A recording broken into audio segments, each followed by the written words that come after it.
reading out a few points which may be a way ahead.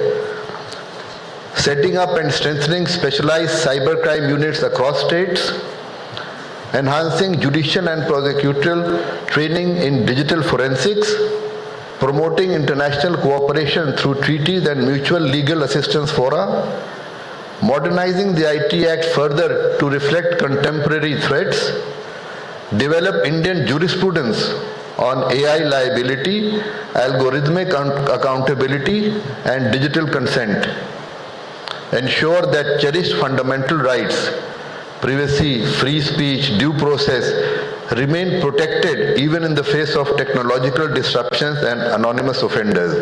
Yesterday, Honorable the Chief Justice of India had indicated that everything technology, all this AI is good, but it should not control and try to sideline the main judicial process or the constitutional provision. I think that itself is one of the biggest challenges today. How do you ensure that ultimately it is your constitution and the discretion of a judge, a trained mind, a trained judicial officer who ultimately prevails over these attractive technological innovations? Now technology can also prove many things. It may persuade you, it may even start controlling your mind, because it will appear to be so lucrative, so logical. The challenge is to lift the wheel of this illogical logic. That is what, and my strong belief is, with due respect to all votaries for AI, that you should never give up your control, the human control over these things. The moment we do that, I think we risk becoming a redundant race. I'm using the word race. The whole mankind risks this. Let us not get into an era where we lose our human touch, because ultimately the society is consisting of human beings. If we cannot relate to each other in a human way, I think we are not living like robots. In spite of creating robots, AI will now turning us into robots. So everybody will become a robot without knowing that he is a robot. You give up your thinking capacity, you give up your diagnostic capacities, you give up your sixth sense, this sense a human being develops. Sometimes it's inbuilt, sometimes it is acquired through experience. AI doesn't need anything. One click, by the time you raise your finger, the answer is there on the screen. It is all pre-fed. Whereas it might have taken a person 40 years of his life to come up with one paragraph on a subject, now it is less than a nanosecond for a machine. So according to me, that is one of the biggest challenge. And I still think that in this cyber world, my parting word would be that the moment we re-establish our superiority over AI, AI will be ahead of us. Finally, cyber law must not only aim to catch and punish, it must protect, empower, and enable trust in the digital economy, which is likely to drive the next century of human growth and evolution. हमें उसे एक tool जैसा use करना है, जैसे हम machine बनाते हैं, गाड़ी बनाते हैं, ड्राइवर सीट में हम रहते हैं, तो we have to use it. We are abdicating. या तो एक ट्रेंड बन गया है कि आसान चीज़ पसंद आती है और बुरी आदत जल्दी लगती है, तो ये सब बुरी आदतें हैं कि हर चीज़ कोई और कर दे आपके लिए. Good things of life without understanding. Or speaking for myself, again striking a discordant note at this point of time, I would always be suspicious in the sense that I don't want my individuality to be lost. Every person is unique and every person has something to contribute. The contribution should be towards the public goal, how to save the public. ये भी सत्य है कि आज के दिन में बिना रिकॉर्ड्स लिए हुए डिजिटल टेक्नोलॉजी के हम आगे नहीं बढ़ सकते हैं. सुविधाएं हो गई हैं, कॉमन मैन के लिए आसान हो गया है और होना भी चाहिए, क्योंकि वो भी तो हमारे ही क्रिएशन है ना, हमारे माइंड की उपज है, एआई हो या कोई टेक्नोलॉजी हो। लेकिन उसको सिर्फ इतना भर रहना चाहिए कि वो हमारी सुविधा के लिए हो, ये नहीं कि हम उसके आदी बन जाएं और हम उसी के बंधक हो जाएं, और फिर हमें अपने इंडिविजुअल कामों में भी जिसमें एआई या टेक्नोलॉजी की कोई दखल नहीं होनी चाहिए, उसमें भी मैं उसी से पूछूं कि मैं क्या करूं। अब स्टेज ये आ रहा है, वो थोड़ा सा भयावक है। अगला जनरेशन जरूर इसको एड्रेस करेगा क्योंकि उनकी समस्याएं रहेंगी।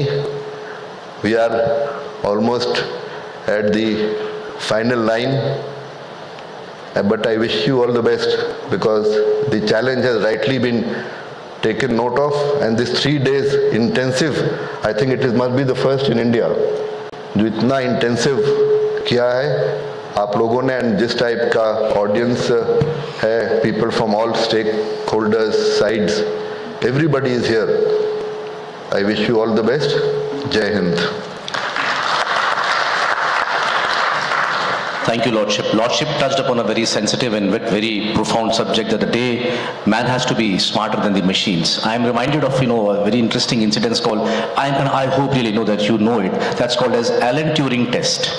Alan Turing was the person who was responsible for Britain winning or Allied forces winning the Second World War. He was the first person who had developed large language models and machine learning, and he gave a statement: the day machines will outsmart 40% of people in a panel or a discussion, we will have to assume that the day of machine learning has arrived. And it exactly happened after some 40 years when a first bot called Eugene Gutzman discussed with a group of 7 or 8 people, and all those people imagine that they are not talking to a bot, but they are talking to somebody real. So that is a real touch point that our Lordship has touched upon. Man has to be smarter to beat the machines. Thank you, Lordship. Thank you very much. Now may I request Honorable Mr. Justice Rajesh Bindal, Judge Supreme Court of India, who is a co-chair also, will speak on emerging trends in cyber crimes, issues and challenges with emphasis on traditional issues.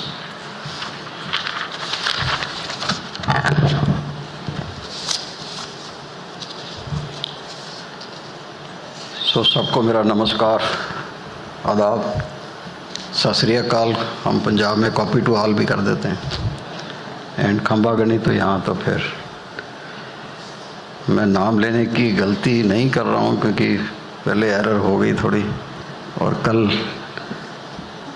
Inauguration function में सबके नाम लिए थे बार बार।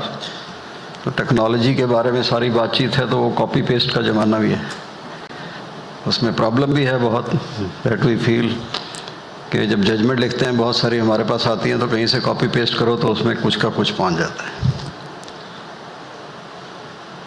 और हम ऐसी जगह बैठे हैं क्योंकि मेरी जर्नी जैसे शुरू हुई हरियाणा से, फिर J&K, कलकत्ता, अल्टीमेटली इलाहाबाद, जहाँ हिंदी का ज़्यादा है, और यहाँ पे भी हिंदी का ज़्यादा है। और 21 फरवरी जो है इंटरनेशनल मदर लैंग्वेज डे।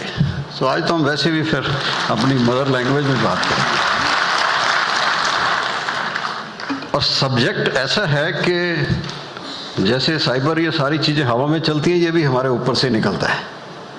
तो सबसे बड़ा चैलेंज तो ये है, खासकर हमारी जनरेशन के लिए, to change over, to learn all these things. क्योंकि हमारे कोर्ट में कंप्यूटराइजेशन बहुत हुई, हमने वहीं से सीखा।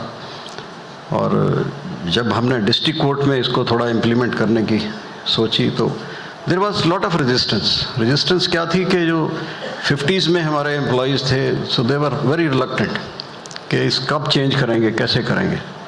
तो उनको मोटिवेट किया, तो उसके बाद खैर कंप्यूटराइजेशन आई थिंक अब तो बहुत नेशनल स्केल पे। और मैं आपको एक चीज़ शेयर कर सकता हूँ, मैं कई दफ़ा कॉन्फ्रेंस में यहाँ पे भी बाहर भी गए, और हमारा जो कंप्यूटर सिस्टम कोर्ट का है, that is I think one of the best in the world. इतना कहीं पे नहीं है, इवन डेवलप कंट्रीज़ में भी इतना सिस्टम नहीं है। इतनी ट्रांसपेरेंसी से, इतनी डिसेमिनेशन ऑफ इंफॉर्मेशन जो है वो कहीं वर्ल्ड में नहीं है। जितना डाटा हम कंट्रोल करते हैं वो तो खैर कहीं नहीं कहीं, क्योंकि लिटिगेशन इतनी कहीं नहीं है जितनी हमारे यहाँ है। टेक्नोलॉजी आई है, और जब आई थी तो नेचुरली हम सब पॉजिटिव यूज़ में थे उसके। बट उससे भी पहले अगर आपको याद होगा एक रोबोट फिल्म आई थी, और रोबोट फिल्म ने ये दिखाया था कि अगर हम ओवर डिपेंडेंट होंगे तो वो क्या करेगा, it can kill the person who created it. तो ये अब हमारे को मारने के लिए, पर उसको क्रिएट भी हम कर रहे हैं, कुछ कंप्यूटर से कर रहे हैं। डाटा प्रोसेसिंग में यस, नॉलेज की बात नहीं है अब टेक्नोलॉजी में। इफ़ यू आस्क मी, अगर हम वेब पे जाएंगे कहीं तो इन्फॉर्मेशन बहुत है, पर यू कांट से कि वो नॉलेज है, क्योंकि इन्फॉर्मेशन पता नहीं कहाँ है। आपको एक सब्जेक्ट पे 20 व्यूज़ मिलेंगे, 2 व्यू नहीं मिलते, वो आप ढूंढते रहो बहुत सारी चीज़ें।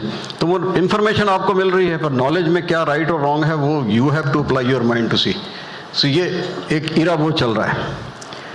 बहुत सारे अदरवाइज भी चीज़ों में बहुत हमारे को बेनिफिट हुए। आर्टिफिशियल इंटेलिजेंस आया, उससे भी हमारी बहुत सारी चीज़ें, आप ये देखिए कि जो क्राइम है वो हमने बहुत पकड़ा उससे, या जो गवर्नमेंट की स्कीम्स हैं, या अभी आप टैक्सेशन में देखो, हमारे यहाँ बहुत सारे जजेस हम डील करते हैं टैक्सेशन में, कितने क्राइम टैक्सेशन में जो टैक्स इवेजन है वो आर्टिफिशियल इंटेलिजेंस से पकड़ा है। तो ये पॉजिटिव यूज़ भी हैं।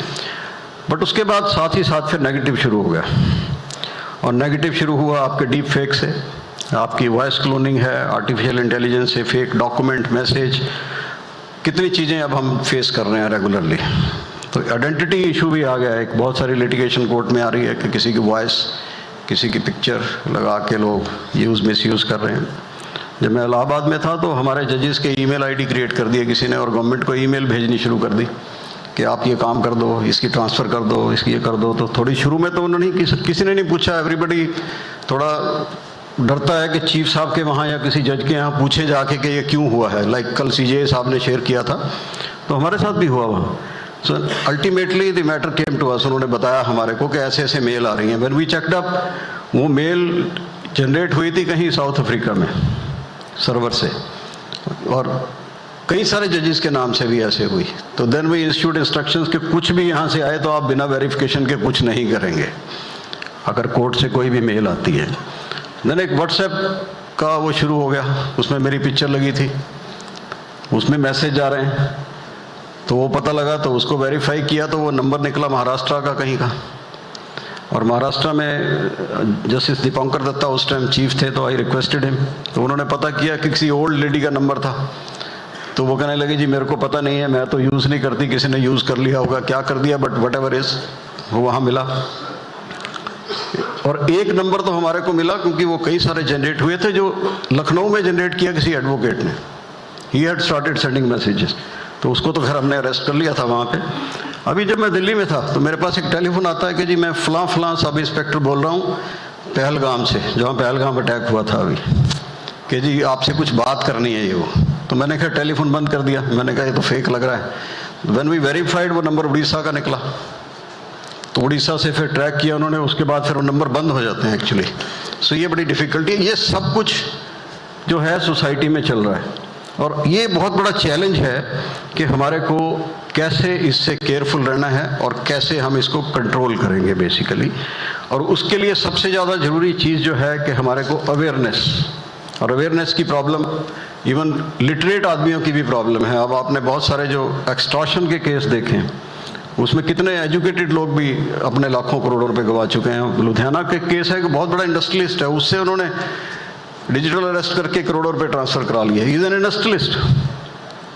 और ऐसे ही बहुत सारे एजुकेटेड लोगों के बारे में आता है। अब उसकी प्रॉब्लम हमारे यहाँ अगर आप थोड़ा प्रैक्टिकल देखेंगे तो पॉपुलेशन अबाउट 145 करोड़ की है, और लिटरेसी रेट 74% में अबाउट 107 करोड़ है। तो यानी कि 38 करोड़ तो पॉपुलेशन हमारी इलिटरेट है, जिसको वैसे भी कुछ नहीं पता, ये साइबर की तो बात दूर की है। और उसमें भी अगर आप लगाएं तो about 25% population about 1 to 14 years है, जो 35 करोड़ के करीब है। उसमें भी टेलीफोन थोड़े कम यूज़ होते हैं, होते तो हैं आजकल बच्चे। और 145 करोड़ में अब आपके पास 115 करोड़ तो मोबाइल के कनेक्शन है। तो आप मोबाइल कनेक्शंस का कितना स्प्रेड है आप ये देखें। और इंटरनेट यूज़ कर रहे हैं अबाउट 100 करोड़ आदमी। तो ये सारे के सारे उस नेट में फंसते हैं। और उसके बाद अब क्योंकि बहुत सारी ट्रांजैक्शन बैंकिंग से हैं, तो हमारे बैंक अकाउंट अबाउट 90% आदमियों के पास बैंक अकाउंट है। क्यों? वो जो गवर्नमेंट की स्कीम थी जनधन में, उसमें डायरेक्ट ट्रांसफ़र की और है ये सारी चीज़ें, उसके कारण उन्होंने खोले सारे। उसका पॉजिटिव पार्ट भी है, खैर दैट्स नॉट द इशू है। तो कल आपको भाटी साहब ने बताया कि कितनी large number of lakhs of transactions और ये क्राइम हो रहा है, और इस क्राइम का अगर आप वॉल्यूम इंक्रीज देखें तो ऑलमोस्ट पता नहीं 200 या 300% पर एनम के हिसाब से बढ़ रहा है इतनी स्पीड से। और उसमें अगर आप बैंकिंग की ट्रांजैक्शंस लगाएं, यूपीआई वगैरह है, वो तो बहुत लार्ज नंबर है।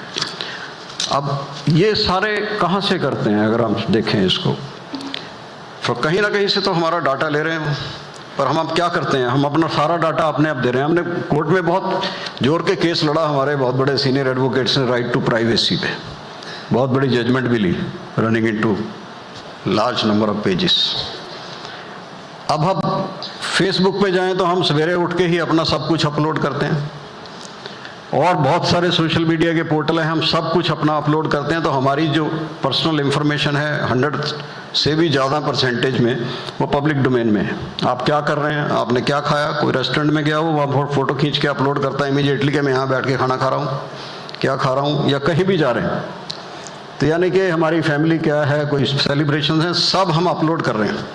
दूसरी चीज़, दुनिया भर की ऐप है, आपने देखी, तो वो ऐप आप डाउनलोड करोगे तो यूज़ करने से पहले वो आपसे 20-30 चीज़ों पे यस करवाएगा जो आप पढ़ते भी नहीं हैं। तो वो हमारी सारी इंफॉर्मेशन जो टेलीफोन के अंदर है, ऑल पॉसिबल इंफॉर्मेशन आपसे यस करके उसने एक्सेस ले ली, और वही इंफॉर्मेशन वो आपको तो मुफ्त दे रहा है। हम तो बहुत खुश हैं कि ये सारी सर्विस फ्री मिल रही है। उससे पहले आप लगाओ याहू सर्च इंजन, गूगल, और ये बहुत सारे सर्च इंजन थे, तो हमने कहा सब मुफ्त में मिल रहा है, ईमेल आईडी मिल रही है, सारा कुछ यूज़ करो। यूज़ करके क्या हुआ कि हमने अपना सारा पर्सनल डाटा दे दिया उनको, हमारी चॉइसेस दे दी हमने उनको कि हम क्या करते हैं, किस साइट को सर्फ करते हैं। तो आप ये देखिए क्या हो रहा है कि वो वही तरह, उसी तरह की ऐड आपको आने लग जाती है। आप एक टिकट सर्च करो ना, आपको मेरे को दिल्ली से जयपुर जाना है, आपको जयपुर के होटल की ऐड आ जाएगी इमीडिएटली। ये क्या है, ये आर्टिफिशियल इंटेलिजेंस है। तो ये हम अपनी तरफ से इतना डाटा, इतनी इंफॉर्मेशन अपनी दे रहे हैं जिसको वो मिसयूज़ करते हैं, फिर वो बेचते हैं इस डाटा को एडवर्टीजमेंट के लिए। अब आपने देखा ना कितनी एडवर्टीजमेंट आती है हर एक चीज़ पे। सो ये डाटा वो सेल करते हैं, और सेल करते हैं कुछ तो चलो ये एडवर्टीजमेंट तक लिमिटेड है, कुछ फिर ये डाटा जाता है डार्क वेब में, जहाँ से वो फिर ये सारी चीज़ें क्राइम कमिट होते हैं, क्योंकि आपकी सारी बैंकिंग डिटेल, आपकी सारी चीज़ें, क्योंकि दे कैन जस्ट आपके टेलीफोन में एंटर करके आपसे बहुत सारे पासवर्ड ये वो सब चीज़ें ले सकते हैं। बहुत टेक्नोलॉजिकल। एक बारी हमारे भोपाल में प्रोग्राम हुआ था एक, तो वहाँ पे एक हमने साइबर एक्सपर्ट बुलाया था, तो जो कुछ उसने हमारे को चीज़ें बताई तो हमारे को देख के ये डर लगता था इस टेलीफोन को तो कहीं गार्बेज में, मतलब गिरने वाला काम भी नहीं, जला ही देना चाहिए। जितने डेंजरस चीज़ें उसने बताई। ये मोबाइल फ़ोन आपके पास पड़ा है, आपकी सारी कन्वर्सेशन सुनता है, ये सारी की सारी रिकॉर्ड होती हैं। अगर कोई यूज़ करना चाहे, आप 4 जजेस 4 आदमी बैठ के बात कर रहे हैं, तो क्या डिस्कस कर रहे हैं वो सब पता है कहीं सर्वर में। If they want to track they can track it, कि आप क्या बात कर रहे हैं। टेक्नोलॉजी में जो आई है, आप देखते हैं कि कई दफ़ा आपको आ जाएगा कि आप 1 साल में कहाँ कहाँ गए थे, आती है ना आपको, कहाँ कहाँ आपकी फ़ोटो खींची है, वो पूरी वीडियो बना के आपको दे देगा। तो क्या है, सारी चीज़ें उनके पास सब कुछ है।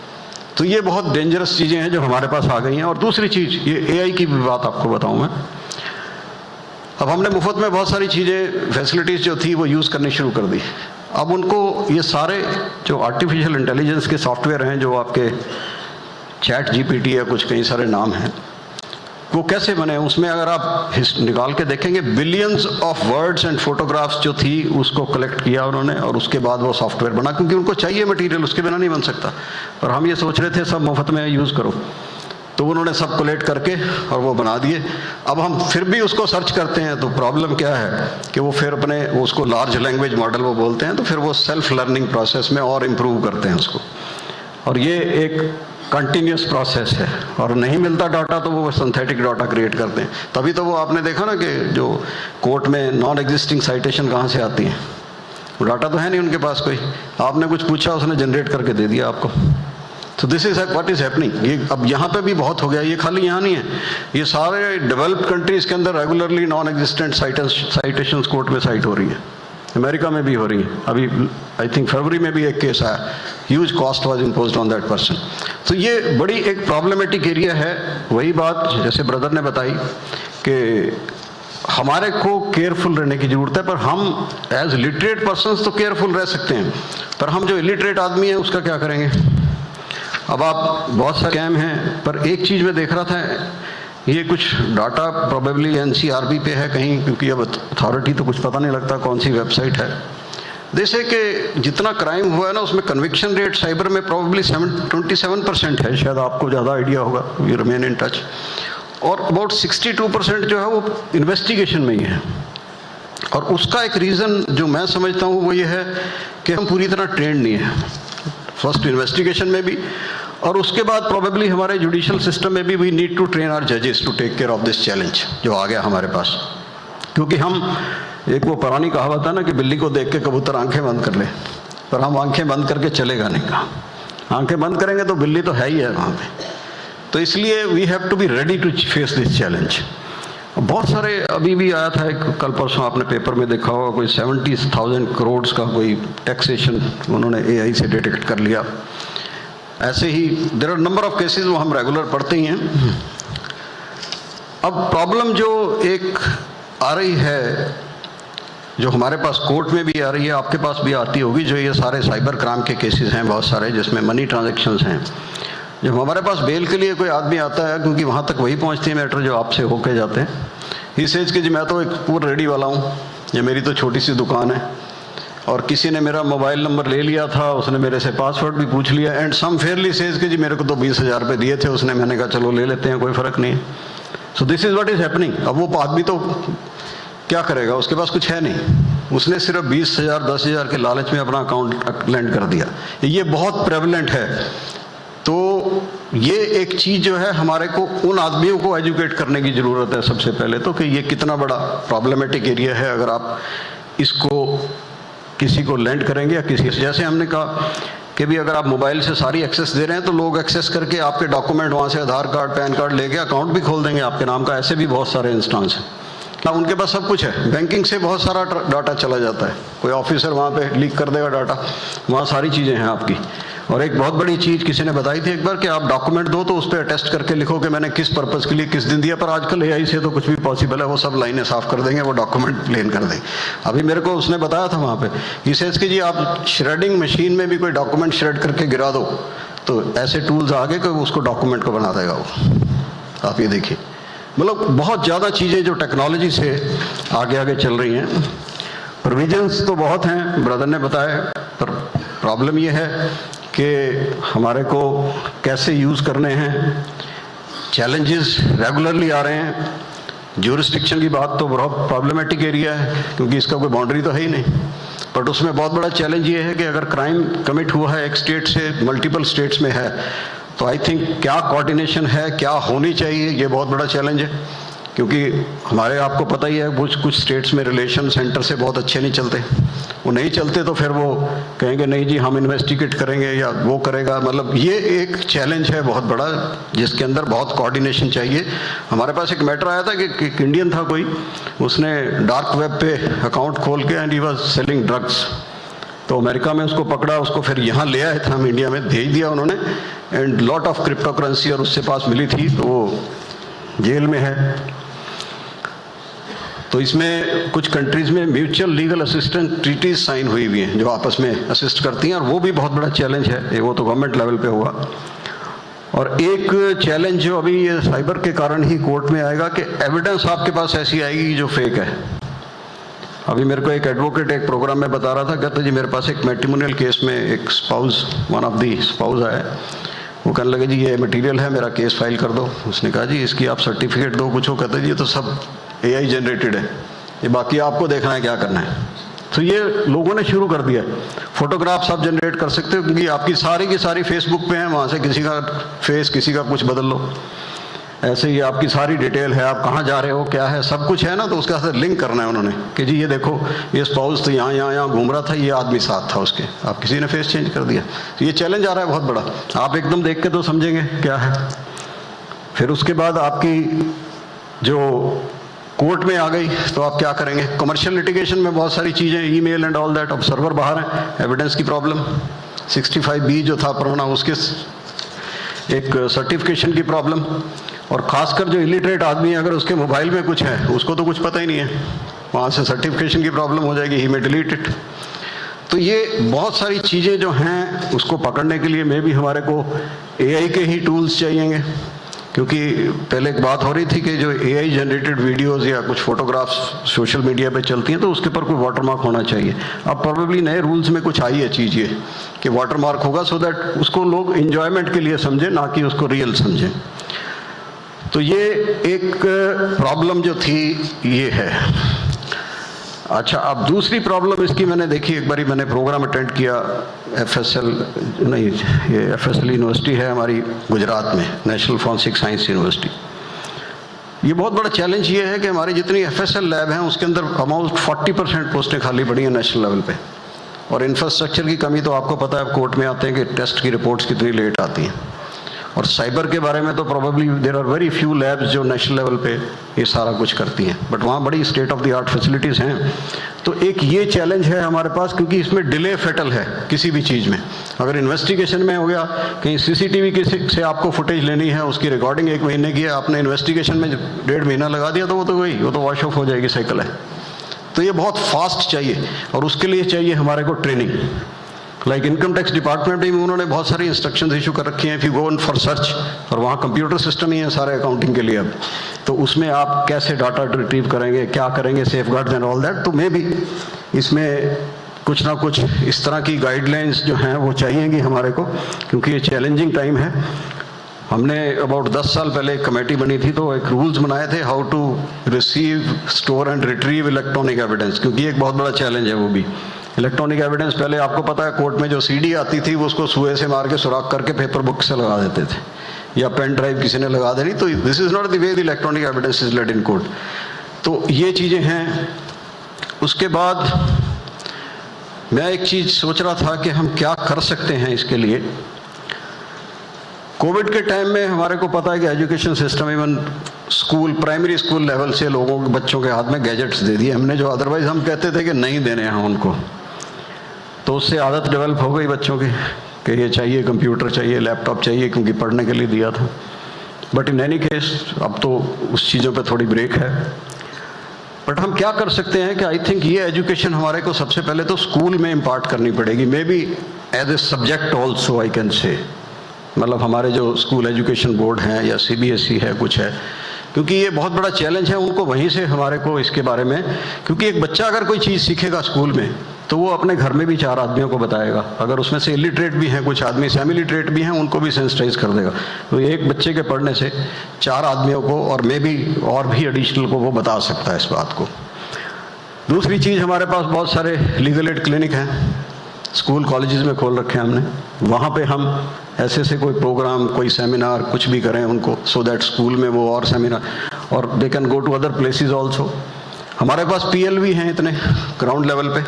अगर आप राजस्थान में देखें तो हमारे पास कोई अराउंड 1400-1500 पीएलवीज हैं शायद, जो मेरे को पता लगा है। तो वो सब विलेज लेवल पे, ग्राउंड लेवल पे रहते हैं। तो why not to engage them, कि भी आप भी जो विलेज लेवल पे भी है, जहाँ भी आप कर सकते हो वहाँ लोगों को सेंसिटाइज करो इसके बारे में, क्योंकि ये बहुत इंपॉर्टेंट है। मैं एक और आपको बात बताता हूँ कि यहाँ पे भी वो प्रॉब्लम होगी। पंजाब में एक प्रॉब्लम क्या आई हमारे पास, जितने इंश्योरेंस के क्लेम आते थे उसमें पुराने ट्रैक्टर्स की इंश्योरेंस नहीं होती थी। और ये एक फैक्ट है जो हमने फिर देखा वहाँ पे, कि जो ट्रैक्टर किसी ने नया खरीदा है तो वो जितने साल तक उसकी इंस्टॉलमेंट चल रही है तो इंश्योरेंस है, उसके बाद बैंक का काम खत्म हुआ तो इंश्योरेंस नहीं कराते हो। तो ये बहुत सारे केसेस में देखा। और सेल के बाद ट्रांसफ़र का भी बहुत रिवाज कम है। पोजेशन ट्रांसफ़र कर दिया, पैसे ले लिए, काम खत्म, किसी ने आरसी ट्रांसफ़र नहीं कराई। अल्टीमेटली एक्सीडेंट हो गया, एक्सीडेंट होने के बाद लायबिलिटी तो रजिस्टर्ड ओनर की आ गई, इंश्योरेंस है नहीं, तो लोगों की ज़मीनें बिक गई उसमें।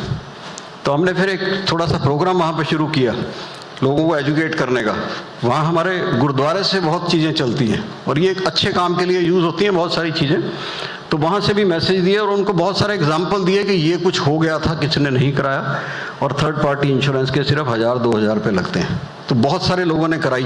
तो ऐसे ही हमारे को आई थिंक ये बहुत बड़ी मुहिम चला के लोगों को एजुकेट करना पड़ेगा इसके बारे में, तभी हम कुछ सेफ गार्ड कर सकेंगे। अदरवाइज बहुत सारे अमीर लोग तो बहुत सारे आ रहे हैं इसमें, पर गरीब भी बहुत सारे फंस रहे हैं, बेचारों के थोड़े बहुत जो पैसे हैं वो चले जाते हैं।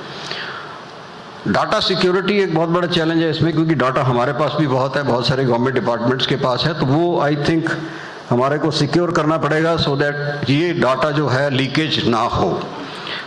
तभी फिर वहाँ से ये जो सारे फ्रॉड की चांसेस हैं वो बढ़ते हैं, तो वो डाटा से ही हैं, क्योंकि हमारी वॉइस है। और वॉइस तो खैर टेलीफोन पे तभी कल जैसे बताया था, सीएम साहब ने भी बताया कि कोई अननोन नंबर अगर आपके वहीं सेव नहीं है तो आप उठाते ही नहीं हो, आप ये हो गया। पर आजकल प्रॉब्लम ये है कि जो सुनने में आया कि वो नंबर भी चेंज करके आपको कॉल कर सकते हैं, तो यू विल फाइंड कि शायद आपका ही किसी का नंबर है। तो इतने सारे टूल्स जो हैं, ये बड़ा चैलेंजिंग काम है। तो आई थिंक ये जो कॉन्फ्रेंस ऑर्गेनाइज हुई है बहुत टाइमली और बहुत वेल थॉट ऑफ सब्जेक्ट्स के ऊपर है, for which all I think Rajasthan high court also, legal service authority also, इनको बहुत बहुत इस बात की मुबारकबाद हो। मैं तो यही कहूँगा कि ये हमारे लिए भी बड़ा लर्निंग प्रोसेस है, क्योंकि कोर्ट में भी हम कोई केस आएगा तो इतनी डिटेल में नहीं पढ़ते, तो इसमें थोड़ा सा पढ़ने का मौका भी मिल जाता है हमारे को। With all these words I am thankful to all of you. Thank you. Jai Hind.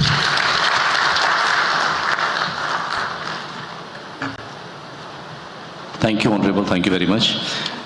Now, may I request Honorable Mr. Justice Sameer Jain, Judge, Rajasthan High Court, Jaipur, who is also a co-chair. Sir will speak on jurisdictional issues in adjudication of cyber crimes and case studies.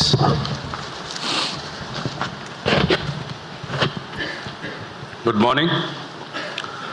Honorable Justice Ehsanullah Amanuddin sir, Justice Rajesh Bindal sahab, Justice Prasanna Varale sahab, Shri Koteshwar Singh sahab, my brothers and sisters, judicial officers for the state of Rajasthan, sitting on the dais, Super Cop, Director General of Police Shri Rajiv Sharma, IPS Suman Maliwal, the paper writers and the speakers for the day, respected dignitaries. The topic which is assigned to me for the day is jurisdictional issues in adjudication of cyber crimes with case studies. We gather today at a defining moment in a legal history, an era where crime has shed its physical form and assumed a digital shadow. The law, once accustomed to footprints and fingerprints, must now grapple with IP addresses and encrypted trails. We stand at crossroads where liberty must be preserved, yet liability must be firmly imposed. I assume we all came across to such instances or cases of cyber fraud and irregularities. My own such encounter was a few months ago while presiding over a bail roster. I encountered a matter that left a lasting impression. The accused was a young, 18 years old boy, educated individual, technologically adept, socially aware, and seemingly well integrated into society.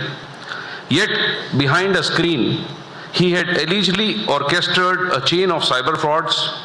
On 1930, he vowed having a complaint around 215 numbers, which were having his nexus from Tamil Nadu, Maharashtra, Bihar, and other states of Rajasthan. That day, it became evident to me that cybercrime is no longer a peripheral technically anomaly. It's a structural threat to economic security, personal dignity, and national sovereignty. On the map of Rajasthan, there is a place called Deeg. While I was hearing in that roster, one of the advocates of the record, he just submitted that, sir, the age group of the accused is from 18 to say 25 years. Even the social functions like marriages, the divorce, which is this dowry which is given, is also redefined. In the dowry, they give 1,000 SIMs. The girls are coming from Bangladesh and there is interstate marriages. Just to boost cybercrime, because of unemployment, that area has assumed a special point on the map. Cybercrime, it is borderless, faceless, and instantaneous, and thus gives rise to the most alarming issue of jurisdiction, prompt adjudication, the method a judicial body can adapt, especially when the offences as per the statutory and legislative intent are compoundable, bailable, and non-cognizable in nature. However, its after effects are barbaric, not only upon the victim, but also to the society. The argument which is drawn normally in the bail roster is The accused, the complaint is not by a private person, but by a police authority. The person is 18 years of age, having no criminal antecedent, and he is sole bed earner for the family. And the matter is bailable. No private complaint is coming in front of you. While going deep into the matter, we asked for the criminal antecedents, not as per the police records, but we asked it on the portal, that is 1930. And to the shock and surprise, most of the persons were having more than dozens of antecedents. So the antecedent theory, as per police record, is a myth, misnomer, vis-a-vis cyber crimes.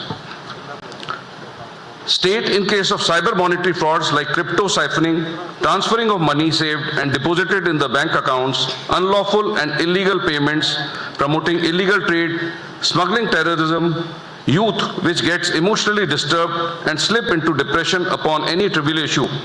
And the list is never ending. Upon reading various judicial precedents and literature, I deduced that cybercrime is changing face of crime. We are no longer confronting conventional theft, forgery, or cheating in their traditional manifestations. Instead, we face an evolved and technologically empowered adversary. It's a saying that technology evolves faster than legislation, and that is because this conference is there. Technologically, we are advanced. We are in the era of smartphone. A mobile is more than a computer set as on day in a hand. A 2-year-old boy, rather I'll say 6 months old infant, is having a mobile in his hand. That is the era we are living in.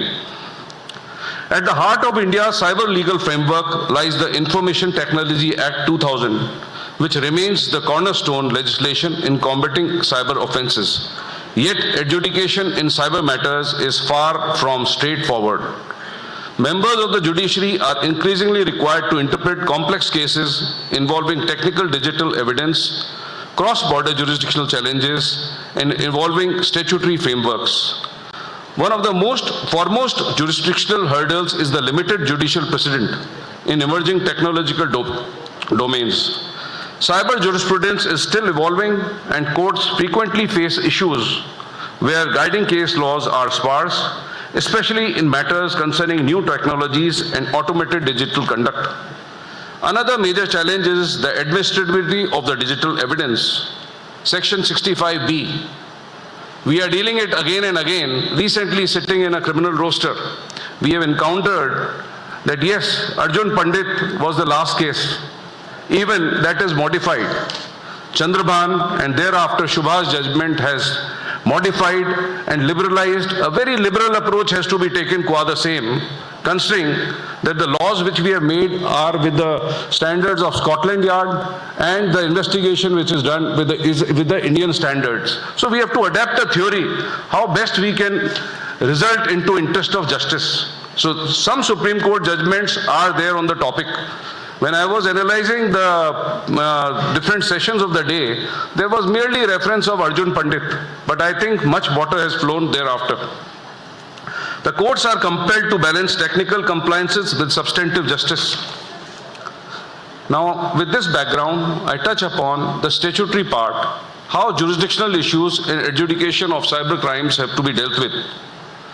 Cyberspace refers to the interdependent network of information, technology infrastructures, including the internet, telecommunications, networks, computer systems, embedded processors, website, emails, and electronic devices.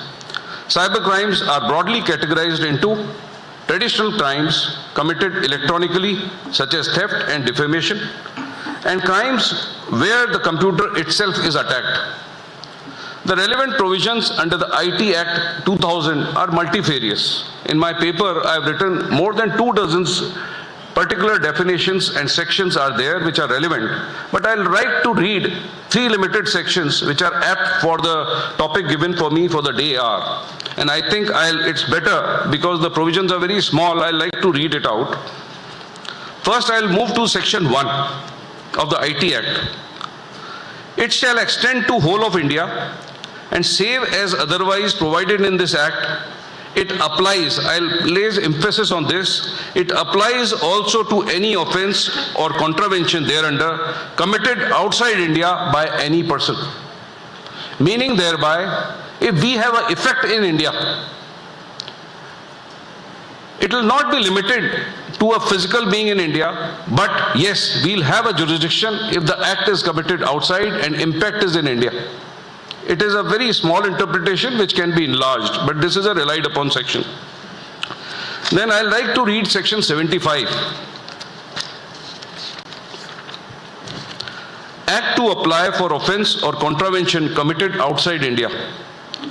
Subject to the provisions of subsection 2, the provisions of this act shall apply also to any offense or contravention committed outside India by any person irrespective of his nationality. So these are very relevant sections. I think the legislature in its wisdom and the formulators have thought in advance what will be the vital effects. If the impact, if the cause, if the incidence is affecting territorial boundaries of India, and indirectly that is the effect, our extended hands, we can raise our hands so long to reach any part of the universe. That is my interpretation. Then there is a very relevant section, section 78, and I like Director General of Police State of Rajasthan to please note, because where the deficiencies are coming and the whole effective case of cybercrime lapses on account of foundational issues. 78. Power to investigate offences. Notwithstanding anything contained in the Code of Criminal Procedure, a police officer not below the rank of inspector shall investigate any offence under this act. What we are noting is day in and day out that in the FIRs and when the application is there in the charge sheet, the provisions of IT Act are censored out, though it is a cyber crime, and which are very vital and vital. On the jurisdictional issue, that if inspector of police, maybe on lack of resources or whatsoever is doing it, everything will erase out and the culprit will go scot-free.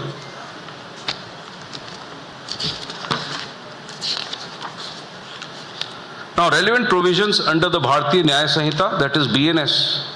Although the IT Act is special law, several BNS provisions apply to cyber offences where traditional crimes are committed electronically. Like 420 equivalent to 318 and all. There are dozens of sections which I have noted it. I'll not like to reiterate, but yes, at a relevant point, I will make an emphasis on appropriate sections. Key observations. The IT Act is a special legislation, specially addressing cyber offences. The BNS applies when traditional criminal offences are committed through electronic means. Courts often invoke both statutes together, especially in fraud, obscenity, identity theft, and cyber harassment cases. Cyber jurisdiction may be national, transnational, or international. National jurisdiction applies where domestic law grants courts authority, such as offences under the IT Act.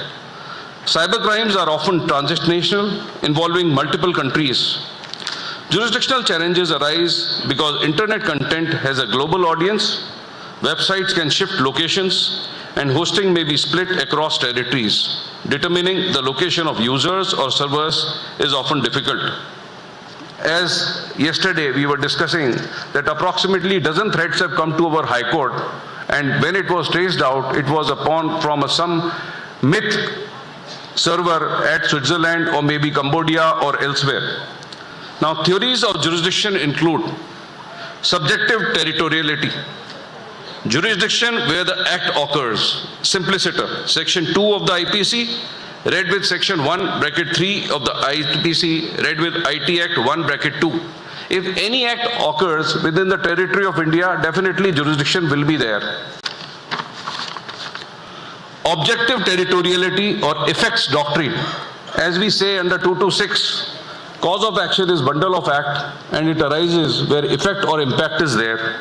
Similarly, this jurisdictional doctrine says jurisdiction where consequences ensue. In this regard, again, provisions of section 199 BNSS, read from 197 to 208, I like to read the relevant provisions of the same.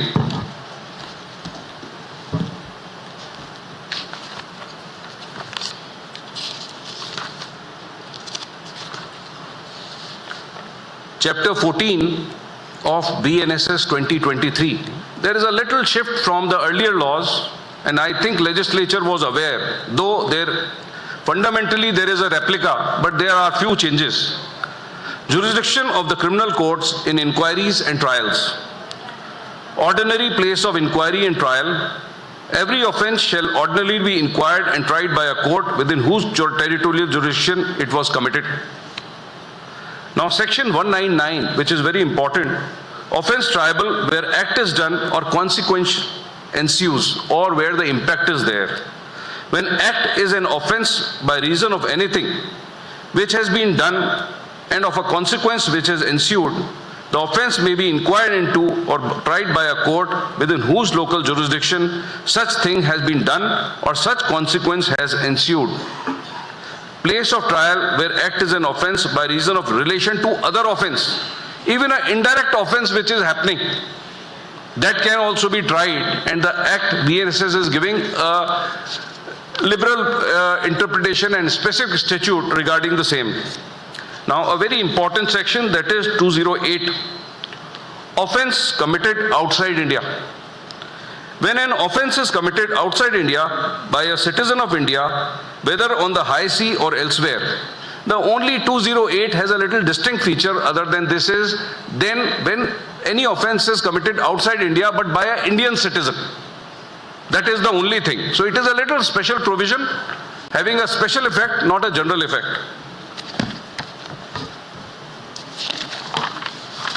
Now apart from that, there are other territorial jurisdiction. How, if the court wants, they can assume the jurisdiction, giving a liberal approach and to give substantive justice to the person who has suffered. Nationality principle, based on nationality of the accused, as defined under section 1(5) of BNS. I'll like to read that also. It's an interesting provision.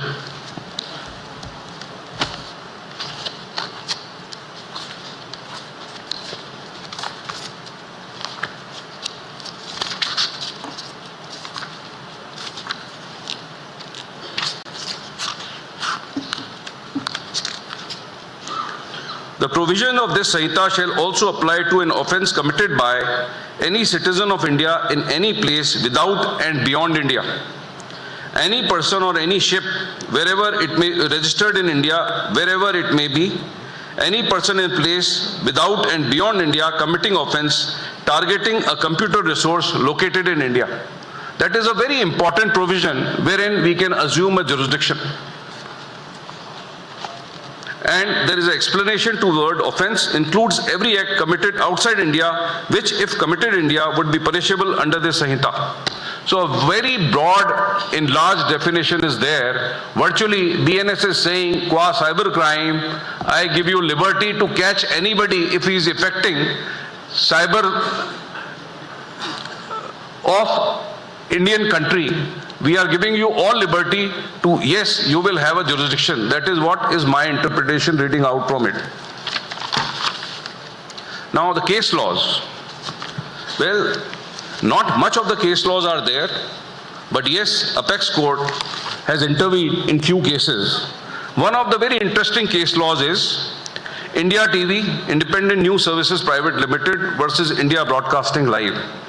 The facts of that case was that a Hindi news channel, India TV, launched in March 2004, was run by the plaintiffs. The trademark India TV was adopted in 2002. The domain name was indiatv.com, was owned by the plaintiff, which was registered in 2003. The channel was made available for live streaming on the said website. The defendant hosted the website. The website contained the words India TV. The defendants lived in USA. Plaintiff filed a case for passing off action in Delhi High Court to prevent defendant from using the domain name indialive.com. While the suit was pending, defendant filed a case in US against the plaintiff seeking a declaration of non-infringement of plaintiff mark by defendant. The issues which were raised were whether the defendant's activities has a sufficient connection with the forum state, that is India, whether the cause of action arises out of the defendant activities within the forum, whether the exercise of jurisdiction would be reasonable. The defendant's website had provisions for subscription to its services which could be availed of by the residents in India. That's interesting. What the Apex Court held was, defendant intended to target Indian residing in India and expatriate Indians. Since the website of defendant was launched in India as well as in Los Angeles, defendant's company has sufficient connection with India.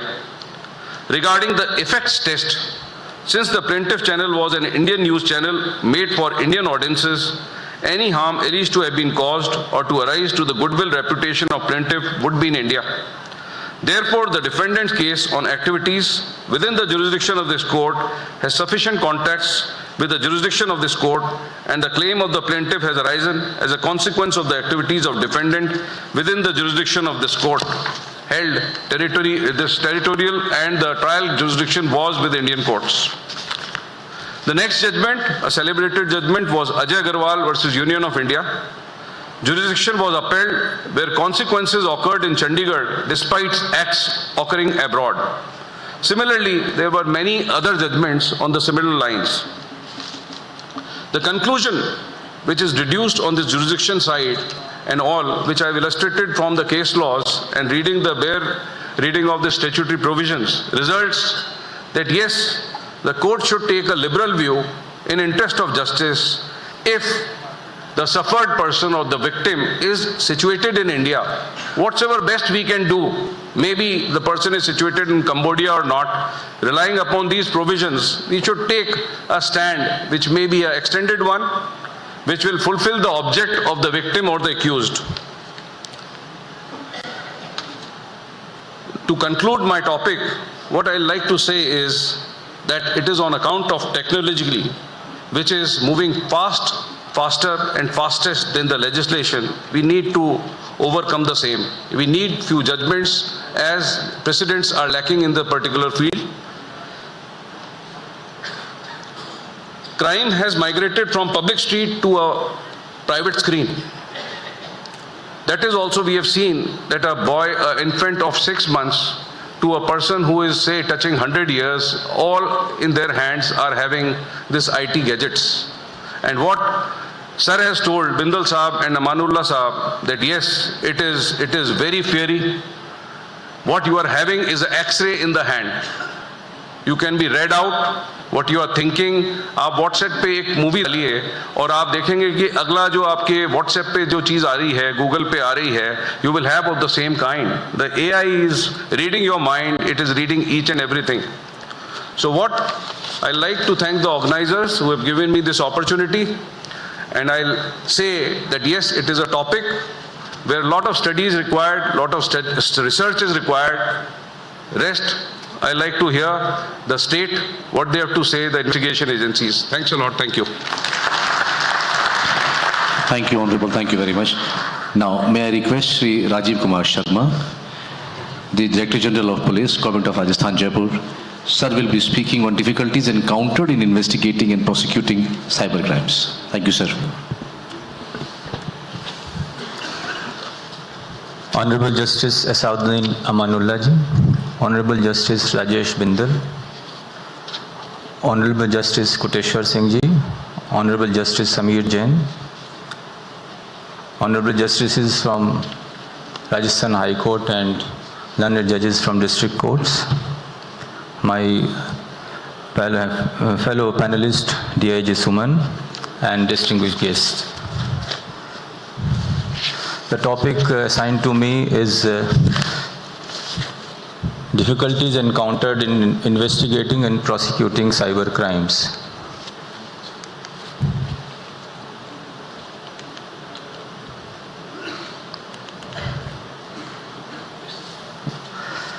As we have learned already since yesterday's discourse and this morning's address by Honorable Justices, cybercrime has altered the framework of traditional criminal justice system. And now it's not merely technology concern, but cyber safety is linked to citizen rights as well.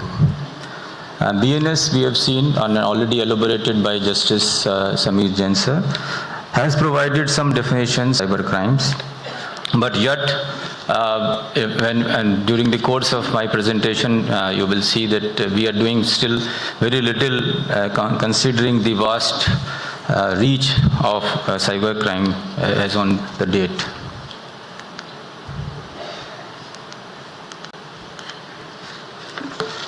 This I have taken from the recent conference organized by CBI on cyber crime. So the figures mentioned here are taken from the deliberations. As we can see, the cost of cyber crime was around more than 10 trillion in 2025, which is expected to grow more than 12 trillion this year. And I4C, which is the reporting portal for cyber crime, has been accessed in last 5 years for more than 230 million times. And as on 30th November last year, more than 8.2 million cyber crime related complaints were registered on the portal, of which only 184,000 were converted into FIRs. And 361,000 cyber fraud complaints, the government has been able to safeguard 8,000 crores amount. And also, there have been a lot of cancellation of SIM cards and blocking of IMI numbers, more than 3 lakh mobile devices, but still it does not seem to be enough.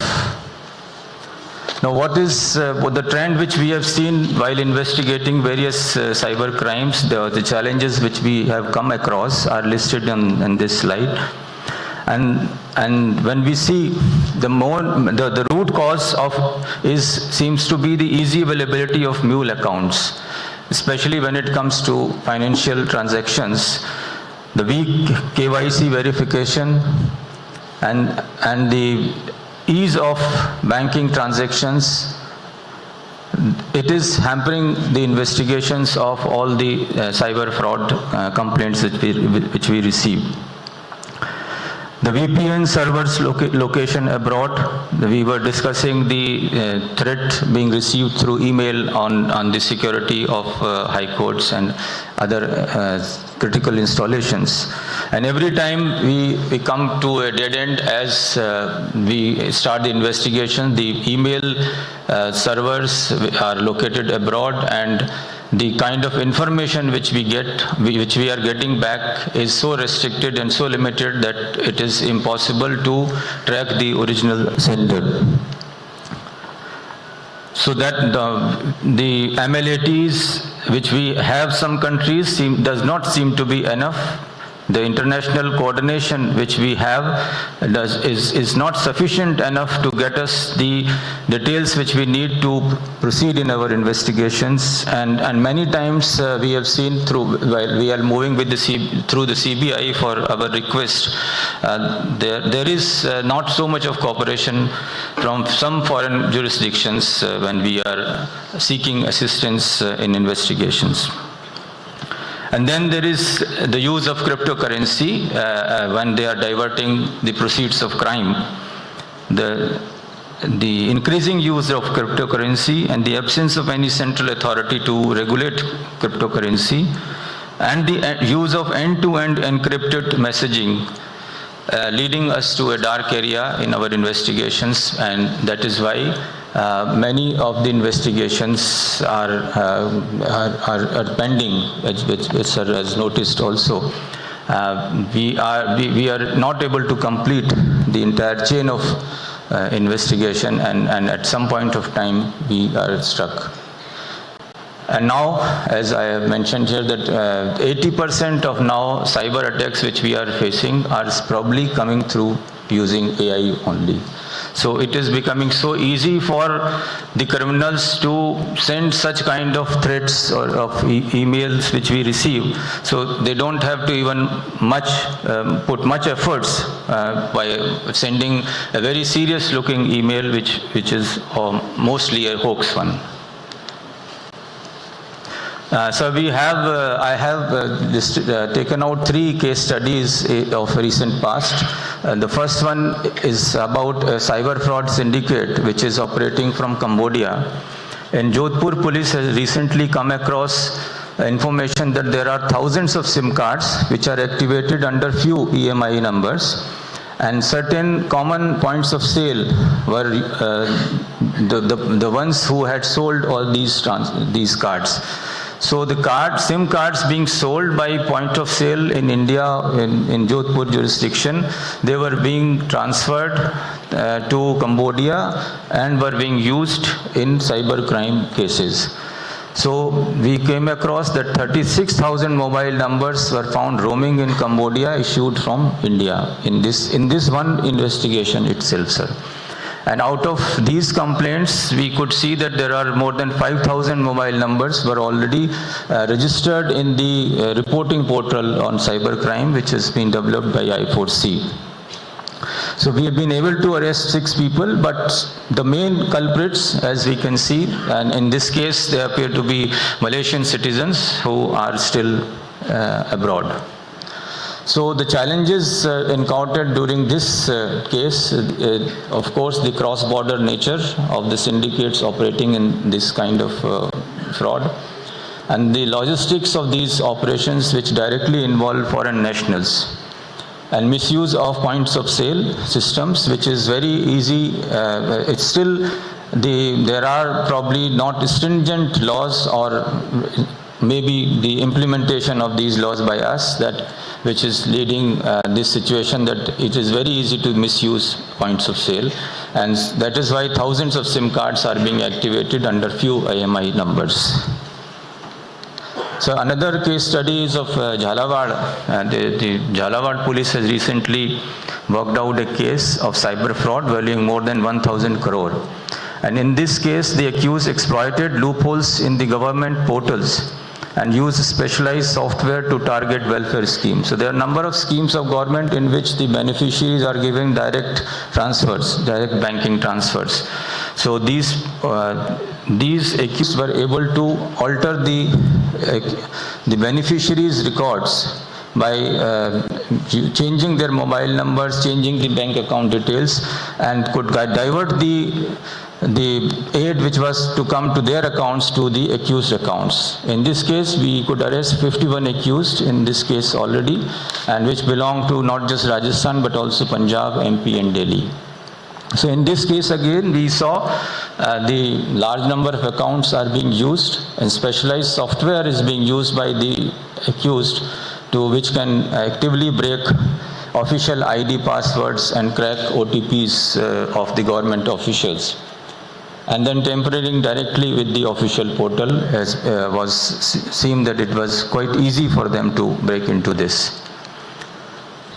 And a third one case is of Maratpur, in which a fake investment scam being run in the name of a particular app and a website with the promise of high returns on investment in foreign exchange and crypto was being circulated. The database of the company we could download before the accused could lock it, and as a result we could arrest 12 persons in this case and unearth a total fraud of 3,100 crores. But the main accused is based in Dubai, as the investment, the proceeds of crime have been converted into USDT, and as a result, the main challenge encountered, which we are still not able to break through, is the recovery of the lost amount, because it has already been transferred abroad, converted into USDT. So a very little money could be recovered out of the total money involved in this fraud. When it comes to overall cyber policing in Rajasthan, we have 43 cyber police stations already, and 6 more have been declared in the recent budget. And on the lines of I4C, Rajasthan has also announced Cyber Crime Coordination Center, which we will see happening soon. Zero FIR system. Recently, we have made it mandatory. Any complaint of cyber fraud, which is valuing more than 5 lakhs, will be automatically converted into an EFIR. So as and when this is reported on the portal, we will be receiving an FIR in automated form. We have been launching several operations like antivirus, Operation Vajraprahar and Operation Cyber Shield, and through which we could reduce the cyber hotspots. We could block 1 lakh SIMs and 1 lakh IMIs, and several cases have been registered out as an outcome of these special operations. This is a slide taken from the presentation of our I4C recently. As we can see, overall India, the percentage of lien marked by the police agencies in the cyber financial crimes is around 19%. However, in Rajasthan, we have been able to do a bit better than the national average of 19%, and it has been recorded 32% lien we were successful to achieve. These are some of the pictures from the few operations launched in recent past, and as a result, there have been drop in the use of SIMs in this. R4C, as I mentioned, will be functional soon, and starting from this year, which is based on the lines of I4C. So what more we are planning to do, just for the information of our distinguished audience, we have recently recruited more than 900 constables. We have around 900 police stations. So a technical graduate constable has been recruited recently so that they can assist the cyber crime investigations in each police station. So at least one technically trained person will be there soon. And we have increased our coordination with banks, and we are trying to have one personnel from each bank, one nodal point from each banks, so that sitting with our team in the headquarters, so that as and when we receive the complaint, we can immediately proceed for blocking or freezing the further transactions. And a center of excellence in AI and cyber security is also proposed to take off during this year. And we are also trying to make the cyber safety awareness as a part of school curriculum. We'll be developing lesson plans and sharing it with the government of Rajasthan in this regard. And finally, the key pillars for this multidimensional strategy, which we need real-time reporting, as we know the time is the real essence. And the forensic labs, there has been a lot of emphasis in the new criminal laws on the use of forensic and digital evidence. However, the forensic laboratory infrastructure is gearing up towards it. And as and when, so there are already number of mobile vans coming up, but still it is an ongoing process. The capacity building is unending. We need to do much more to train our investigators, and research and development on this is also equally important. And promoting cyber awareness is another endeavor which we need to do further. And cyber hygiene in cyberspace, again, we need to keep telling people more and more about this. So this is the cybercrime report of Rajasthan in 2024 and 25. We can see the number of complaints reported have grown, and the number of, however, the amount involved in these complaints has come down. And the lien amount we have been able to hold more money in the previous year than 2024. And in 2025, Rajasthan was second in the country in action as suspect mobile numbers. As you can see, the growth has been tremendous in the recent year. And this is a snapshot of the hotspots in Rajasthan. As in 2024, we had around 72,000 plus hotspots spread across the state.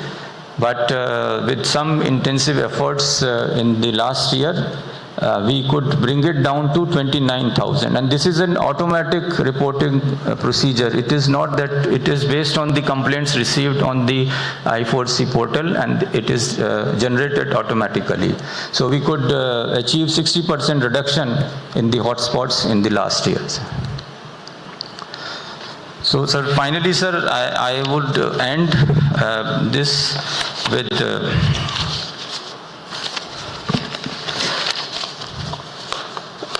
that our shared responsibility is that the constitutional protection remains stronger than technological threats. And with the increased emphasis on the use of digital evidence, my another request to honorable judges is also that the ICJS 2.0 is being made functional. So as and when we start using it, the sanctity of the evidence and the normal pitfalls or the dangers of losing the correct evidence or the authenticity of the digital evidence, all this will be taken care of if we start using the ICJS portal more and more, because it has, NIC has made it after a lot of efforts, sir, and so it will reduce lot of manual evidence collection and all things. So thank you very much, sir. Jai Hind. Thank you very much, sir. May I now request Ms. Suman Maliwal, DIG Prison. She'll be speaking on technology in prison and data security. Thank you, madam.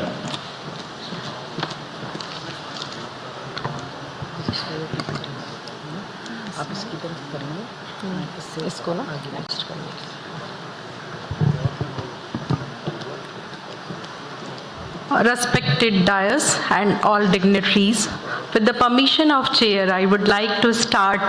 My topic is technology in correctional administration and data security.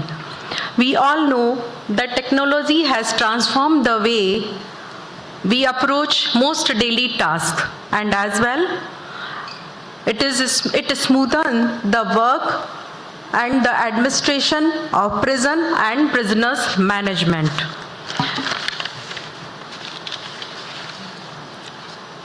Use of technology in corrections may be divided into 3 C: the care, custody, and correction. As per the data of NCRB, Bharat में 6 लाख कैदी ऐसे हैं जो behind the bars हैं, और राजस्थान की यदि हम बात करते हैं तो 25,000 के आसपास का पॉपुलेशन जो है वो जेल के अंदर है। भारत का एक राज्य है यूपी, जिसमें 1 लाख के आसपास कैदी जेल के अंदर हैं। इसमें जब हम टेक्नोलॉजी के सपोर्ट की बात करते हैं तो कस्टडी में और for the safeguard of the prisoners and safety of the prison कुछ ऐसे गैजेट्स हैं जो बहुत यूजफुल हैं। Jammers, cellphone detector poles, drones, CCTVs, Jarvis system. This is a software which is used in UP prisons, AI generated video wall that helps to manage the prisoners inside the prison. The walkie-talkie sets, IP phones, body-worn cameras, hand HHMD, DFMD, you all are aware of these gadgets. NLJD, that is very useful to detect some kind of electronic circuit. I mean to say the mobiles as well as the SIM cards inside the prison which prisoners can use and they are using.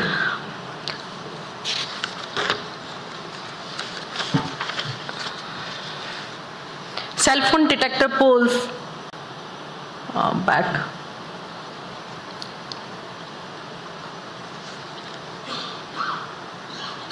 The drones that keeps eagle eye on the prisoners, and these unmanned aerial vehicles patrolling results are very significant and very helpful. The CCTV surveillance, you all know, it is accountability and transparency is very helpful in the prison management. To detect some kind of कोई झगड़ा होता है, कोई incident होता है, तो CCTV cameras जो हैं उसके लिए बहुत इम्पॉर्टेंट हो जाते हैं. Non lethal electric fencing for the main wall security, जो कि भारत की सभी जेलों को मेन वॉल सिक्योरिटी इसी उससे दी गई है। तो टेक्नोलॉजी जो है वो जेल की सेफ्टी में हेल्पफुल रही है। एक्सरे बैगेज स्कैनर, जैसा कि preventing smuggling of banned items such as narcotics, pills, weapons, X-ray screening solution for prison will help to detect and capture contrabands that enters in a secure facility and stopping it from reaching to wrong hands. RFID, radio frequency identification. The key benefits of this RFID is automated head counts, improve security and operational efficiency is there, and this is using Haryana prisons in very well manner, and सारा कुछ उनका automatic system होता है। एक prisoner जब भी कहीं move करता है तो उसका डाटा जो है वो किसी एक पर्टिकुलर उस पे डाटा पे आ जाता है, तो उससे पता लग जाता है कि कैदी इधर उधर किधर चला गया। और लॉकिंग के समय भी बहुत ही ईजी है, बायोमेट्रिक के साथ में हेड काउंटिंग उनका होता है। THCPS, अभी राजस्थान की जेलों में भी tower of harmonious call blocking system, जो मोबाइल्स हैं उनकी वजह से जितना क्राइम देश में बढ़ रहा है, जो प्रिजनर्स बिहाइंड द बार्स होते हुए भी क्राइम कर बैठते हैं, इनके यूज से अनवांटेड यूजेस जो मोबाइल्स के हो रहे हैं उसको ब्लॉक करने के लिए हार्मोनियल कॉल ब्लॉकिंग सिस्टम जो है वो एक इफेक्टिव टेक्नोलॉजी के साथ जेलों में इंट्रोड्यूस हुआ है। Now we come to the use and care, the management of the prisoners. हम शायद बहुत आगे आ गए हैं।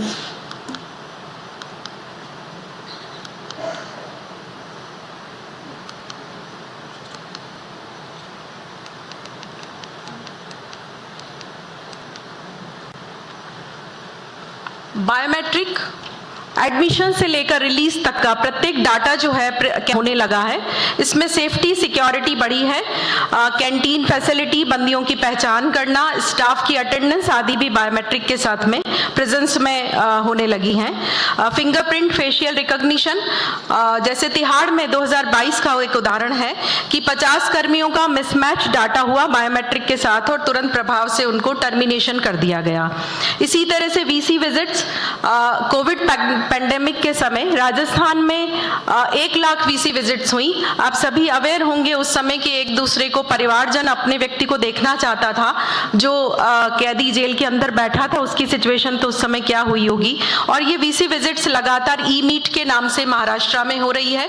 लगभग सारे स्टेट्स ने ये फैसिलिटी दे दी है कि जेल के अंदर बैठा कैदी अपने परिवारजन से और अपने एडवोकेट से VC वीडियो कॉल करके मुलाकात कर सकता है। PICS, prison incoming calling system, जो एक प्रतिदिन कैदी जो है 5 मिनट अपने परिवारजन से बात कर सकता है। 4 नंबर उसको हम आइडेंटिफाई करते हैं और वो SOG/ATS से वेरीफाइड नंबर्स होते हैं जिस पे वो 5 मिनट का अपना कॉल करता है। PMS, prisoners management system, you all know कि ई-प्रिजन जो सॉफ्टवेयर है पूरे देश का, वो पूरा ICJS का एक मेन पिलर हो गया है। पुलिस के बाद ई-प्रिजन्स का जो डाटा होता है वो ई-कोर्ट से जब कनेक्ट होगा तो वो बहुत फर्दर उसके कॉन्सिक्वेंसेज और उसके सिग्निफिकेंट इफेक्ट्स जो हैं वो आएंगे।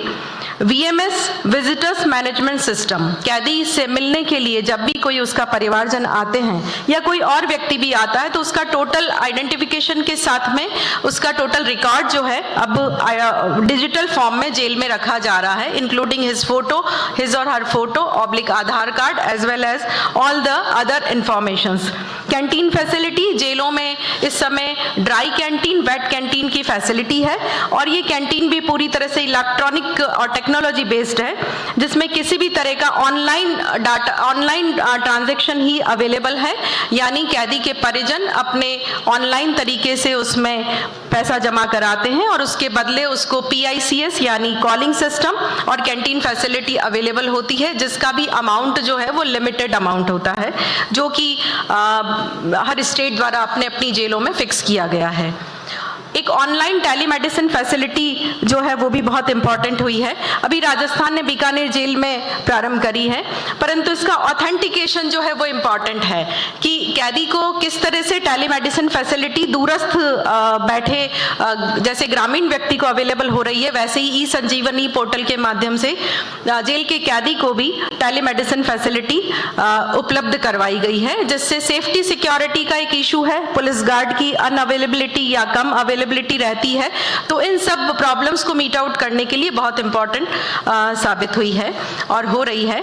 वीडियो ट्रायल ये बहुत इफेक्टिव है। हार्डकोर बंदी को कोर्ट तक ले जाना, धन और समय की बचत करना, तेज trial, speedy trial is possible. नए क्रिमिनल लॉज में तो इनके प्रोविजंस भी बहुत अच्छे प्रकार से दिए गए हैं। जहां पूरे भारत में बंदी को, कैदी को कोर्ट ले जाने में 360 करोड़ का खर्चा आता था, अब वो आधे से भी कम हो गया है। ई सेवा केंद्र, जैसा कि तिहाड़ जेल में ई सेवा केंद्र प्रारंभ हुआ, इसी तरह से दूसरे प्रिजन्स में भी, महाराष्ट्र की प्रिजन्स में, राजस्थान में कियोस्क सिस्टम दिया गया है, जिसमें कैदी अपने केस को ट्रैक कर सकता है, अपनी next date of every hearing check कर सकता है। और तिहाड़ में ये थोड़ा सा एडवांस तरीके से पब्लिक के लिए भी ये फैसिलिटी है, एडवोकेट के लिए भी फैसिलिटी है और कैदी के लिए साइमल्टेनियस फैसिलिटी है कि वो अपने केस के बारे में डिटेल आदि ले सकता है। Video analytic and AI and GPS tracking device, this is very important for the future. जेलों में ओवरक्राउडिंग कम करने का एक अच्छा और बेहतरीन तरीका हो सकता है कि हम जीपीएस ट्रैकर को यूज करें और उसको बेल दें। जो लो रिस्क प्रिजनर्स हैं या जो विचाराधीन पे कैदी हैं, उनको जमानत देते समय या इवन किसी हार्डकोर व्यक्ति को पैरोल देते समय भी इसका प्रयोग किया जा सकता है। और ये नया इंट्रोड्यूस जो है वो जीपीएस ट्रैकिंग सिस्टम के साथ हो सकता है। पहली बार इसका प्रयोग J&K ने किया था 2023 में। Now we come to the technology uses in correction.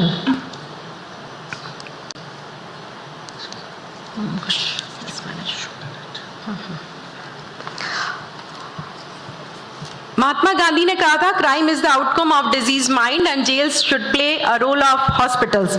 So correctional administration जो है वो बहुत इंपॉर्टेंट हो गया है। जब हम बंदी को, कैदी को पुनः समाज में पुनर्स्थापित करेंगे तो वो किस तरीके से जाएगा वहां पे, उसके लिए उसको तैयार करना। इसमें एजुकेशन, ई लाइब्रेरी, चूंकि टाइम शॉर्ट है इसलिए मैं बहुत स्पीड से करना चाहूंगी। Body one camera, it's a very good project of MHA, I was one of the part of that project. जब हमने अजमेर के सेंट्रल जेल के कैदियों पे इस प्रोजेक्ट को बॉडी वन कैमरा के माध्यम से हमने इसको किया, तो वी फाइंड कि उनमें बिहेवियरल चेंज आता है। जब उनको क्लोजली कोई वॉच करता है, उनसे बात करता है, उनसे काउंसलिंग करता है, तो उनमें वो चेंजेस आते हैं जो उनके मानसिक स्तर को, मेंटल हेल्थ को भी काफी ठीक करते हैं। और आई थिंक कि वो बाहर जाने के बाद में समाज में पुनर्स्थापित होने में उसको मदद कर सकेगा। Counselling through technology, California, New York, इन सब में AI बेस्ड काउंसलिंग हो रही है। इवन हांगकांग में रोबोट्स हैं जो कि हार्डकोर सेल्स जहां बनी हुई हैं वहां पे रोबोट अपना पेट्रोलिंग करते हैं। कोई कैदी उदास दिखता है तो उससे बात करते हैं, तो ये चैटबॉट की तरह हो गया। इसमें मेंटल हेल्थ को ठीक करने में हमें ये रोबोटिक और काउंसलिंग जो है टेक्नोलॉजी के माध्यम से मदद कर सकेगी। Rehabilitation, after care services, that is very important part, जो कि अभी जेलें नहीं देख पा रही हैं कि बंदी बाहर निकलेगा तो वो कहाँ जाएगा, वो क्या करेगा, उसको हम क्या मदद कर सकते हैं। परंतु तेलंगाना प्रिजन्स के पास एक ऐसा उनका एक सॉफ्टवेयर है जिसमें लोन सुविधा वो प्रोवाइड करते हैं जब कैदी जेल से रिलीज होकर जाता है। Legal aid services, next slide. Use in correction में आप देख सकते हैं कि किस तरह से जो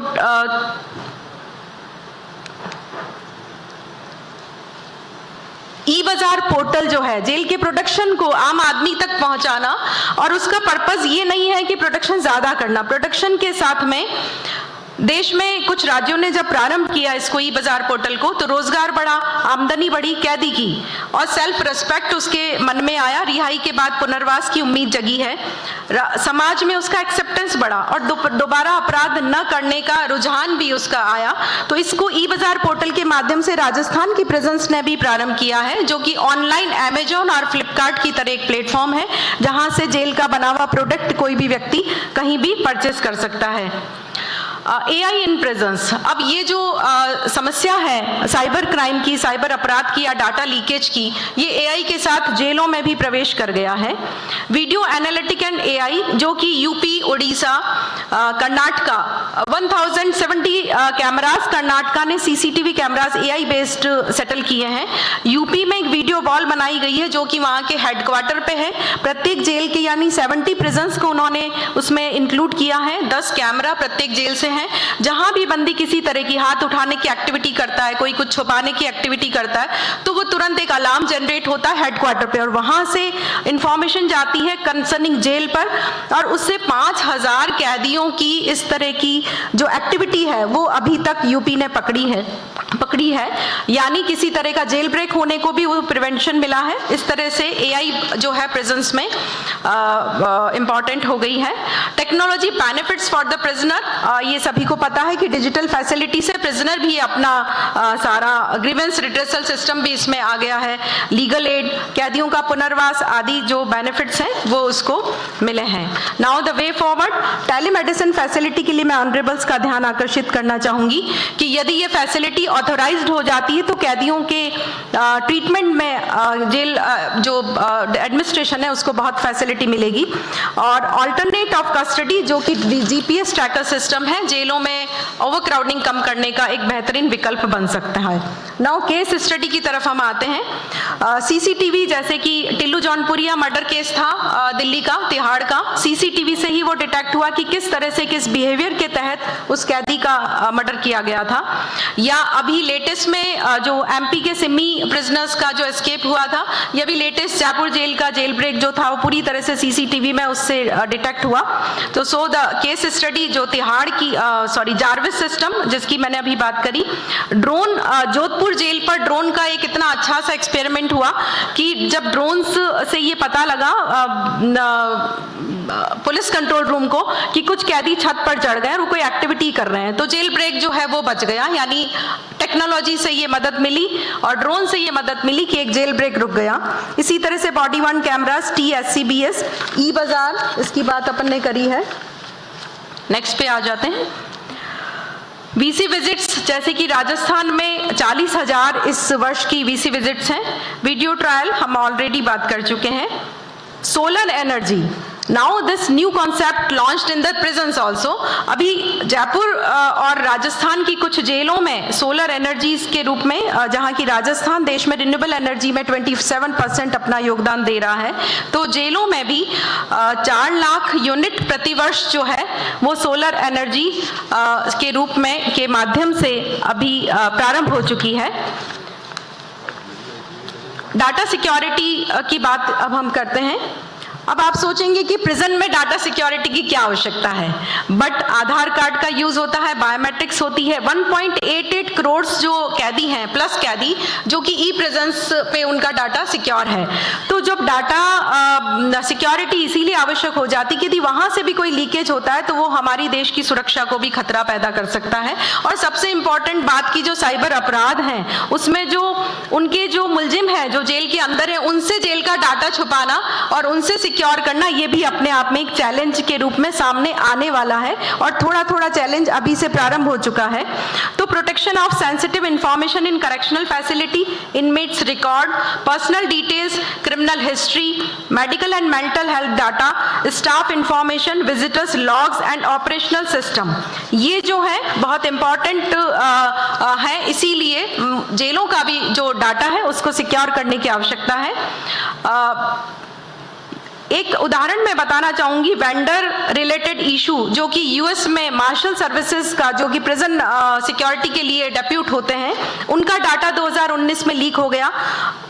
कॉल रिकॉर्डिंग जो होती है, जैसे प्रिजनर कोर्ट में बात कर रहा है, ई कोर्ट के जरिए वो कोर्ट में प्रोड्यूस किया जाता है या अपने परिवारजन से, एडवोकेट से बात करता है। यदि वो कॉल रिकॉर्डिंग लीकेज हो जाए तो आप कल्पना करें कि क्या उसके नेगेटिव इफेक्ट्स हो सकते हैं। अभी हाल ही में बेंगलोर जेल का एक उदाहरण है, ISI रिक्रूटर के पास से कुछ उसका डाटा जो है वो लीक हो गया था, उसके द्वारा लीक कर दिया गया था। तो ये सबसे बड़ा चैलेंज इस समय है, ह्यूमन एरर और मिस कॉन्फ़िगरेशन। ई प्रिजन्स में जुलाई 2025 में फ्लोरिडा जेल से विजिटर्स कॉन्टेक्ट इन्फॉर्मेशन जो थी वो गलती से सारे कैदियों को ईमेल कर दी गई। तो उससे चूंकि उसमें विजिटर्स में महिलाएं भी होती हैं, पुरुष भी होते हैं, और आधार कार्ड लिंकेज, फोटोग्राफ वगैरह सभी कुछ था, वो लीकेज होने से बहुत बड़ा स्कैंडल वहां पे सामने। Also very important as well as the present data is concern. Now the way forward, the legal safeguards, role-based access is very important कि हर कोई जेल में पता लगा कैदी ही कुछ एक्सेस करने लग गया तो वहीं से वो सारा लीक कर देगा। Cyber security infrastructure is important. Audit trials and monitoring, प्रत्येक जो भी डाटा है उसका yearly, monthly, weekly audit, upgradation आदि होना बहुत आवश्यक रहेगा ताकि वो डाटा लीकेज नहीं हो। और इंसिडेंट रिस्पॉन्स मैकेनिज्म जो है वो भी बहुत इंपॉर्टेंट है। चूंकि मैं बहुत सामने कुछ बताने के लिए, तो आई एम वेरी सॉरी यदि मेरे से कोई गलती हुई है तो। I again thanks to RALSA and the opportunity given to me. Thank you so much, thank you very much, thank you sir. Thank you, madam. It was quite interesting and very extensive. Now, we open the floor for open discussion. If anyone in the audience has any question to be asked from the respected dais, you are please welcome to do that. I hope everybody had a very, I think I'll take over from here. Sure, sir. Had a very enlightening session. It was a little bit heavy on the technology in the later half, but enough that everybody could comprehend. सबकी समझ में आ गई होगी बात। इस conference में थोड़ा सा मैं वाइंड दूं, फिर कुछ हट के बात करूंगा। हम इन सब कॉन्फ्रेंसेस से I think we are leading to a stage where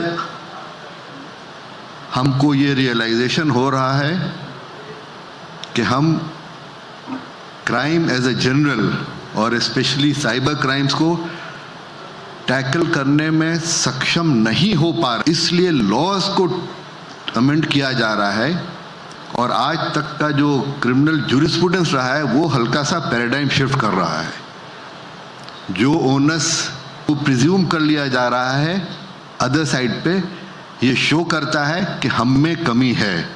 वो कमी सेट कर गई है और ये अब एक आदत बन गई है हम लोग की कि जहाँ लगता है कि हैंडल नहीं हो रहा है एक लॉ कर दो, ताकि ये एक बहुत ही अलार्मिंग सिचुएशन है।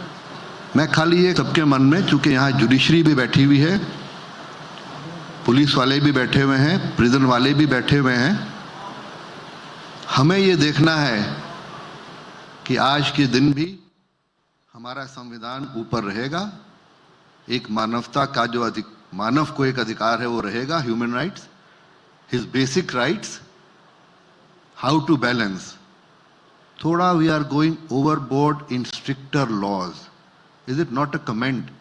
पहले वही चीज उसी कानून में की जाती थी।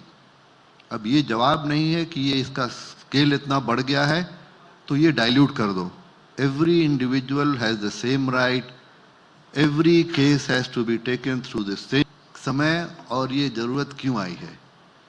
ये कहीं ना कहीं हम लोग को, जुडिशरी में तो मैं नहीं बोलूँगा, ये संवेदनशीलता हम में है, लेकिन कहीं ना कहीं other stakeholders, the advocates, the investigating agency में आनी है कि ये स्टेज क्यों। मैं आपको एकदम एक साधारण सा एग्जाम्पल दे रहा हूँ, उससे हो सकता है मेरी बात आप तक पहुंच जाएगी। एक साइबर क्राइम होता है, आप जाते हैं, डीजी साहब ने भी कहा, सबों ने कहा, हमारा सिम, एक बूढ़ी औरत है, वो मिसयूज कर हो जाता है, ठीक है, या तो उसने समझा नहीं या कुछ पैसों के लिए मजबूरी होगी उसकी, यूज हो गया। She is also made an accused and everybody in the line. अब इसका दूसरा साइड देखिए, हमारे सामने केस आ चुका है, चूंकि अब ओवर हो गया, I can speak freely. A letter where the CBI had frozen some bank accounts of a very top institution. Obviously the person must also be very top. A fake letter comes On the basis of the fake letter, the CBI defreezes and within 2 hours, 2 घंटे में वो पैसे transfer हो जाते हैं. अब case किस पे होता है? केवल उस पे कि अब इन्वेस्टिगेशन स्टार्ट होता है किसने भेजा है. तो अगर सीबीआई बिना वेरिफिकेशन के मूव कर गई तो सीबीआई वालों में के का दोष नहीं है, बट वो तो डिफेंस लेते हैं कि विक्टिम हम हो गए हैं. लेकिन अगर कोई इंसान नहीं है, कोई इंडिविजुअल ले लेता है तो वो सारा ओनस उस पर क्यों होता है? भाई लेवल प्लेइंग फील्ड हो, जो तुम्हारे लिए सही है वो हमारे लिए भी सही है. लेकिन क्या ये होता है? हमको लगता है जजेस you must have come across hundreds of cases where institutionally ये रहे. और क्यों? हमारा कंसंट्रेशन होना चाहिए कि लॉज जो हैं उसमें ही हम किस तरह से अपने को अडेप्ट करें, किस तरह हम सक्षम हो कि हम एक स्टेप आगे रहें. ये तो सदियों से खेल चला आ रहा है कि who is one step ahead, कानून तोड़ने वाला या कानून को प्रोटेक्ट करने वाला इन्वेस्टिगेशन. ये तो चलता रहेगा. ये तो एक दौड़ है, कभी आप आगे कभी वो आगे. लेकिन इसमें ऐसा ना हो कि हम अपनी मूल ह्यूमननेस, जो मानवता या कॉन्स्टिट्यूशनल जो हमारा है संविधान, कितना दिन तक, कितने इंस्टीट्यूशंस, कब तक ये जुडिशरी हल्का हल्का बेनिफिट देगी. चूंकि जुडिशरी भी आदमियों से बनी होती है. हम भी एक पिक्चर देख रहे हैं, पिक्चर दिखाई जाती है भयावह. अच्छा, इस स्थिति में तो थोड़ा सा रिलैक्स करते हैं, बट कब तक ये रिलैक्सेशन होगा? हमने कंसंट्रेट किया है कभी? और आपने जो कहा वो सिम की बात, हमने आज के दिन भी, are we concentrating? Is there any limitation on issuing of SIMs? उसके लिए तो मामूली, भाई मैं एक डीलर हूं, मैंने भेज दिया, किसको आ रहा है? ये रिस्पॉन्सिबिलिटी तो उसकी आनी चाहिए. अगर इसका मिसयूज हो रहा है, मैंने सोर्स पे, हम सोर्स पे जाते हैं नहीं. We are fire fighting. Will it help us? एक सिम से डीजीपी साहब ने दिखाया काफी क्राइम इस साल कम हो गए, बट साइमल्टेनियसली फिगर क्या कहता है? वॉल्यूम्स बढ़ गए. वॉल्यूम इन द सेंस उसका नेट वर्थ बढ़ गया है. अगर 5 क्राइम आज होता है, उसका नेट वर्थ है 2000 करोड़. अगले साल 2 क्राइम होता है, उसका नेट वर्थ है 5000 करोड़. तो स्थिति आज बेहतर है कि कल बेहतर है? Number of crimes is not important, it is the volumes. Volumes तो दुगना चुगना 10 गुना बढ़ते चले जा रहे हैं. तो इसलिए हमको ये figures should not make us think, lead to complacency.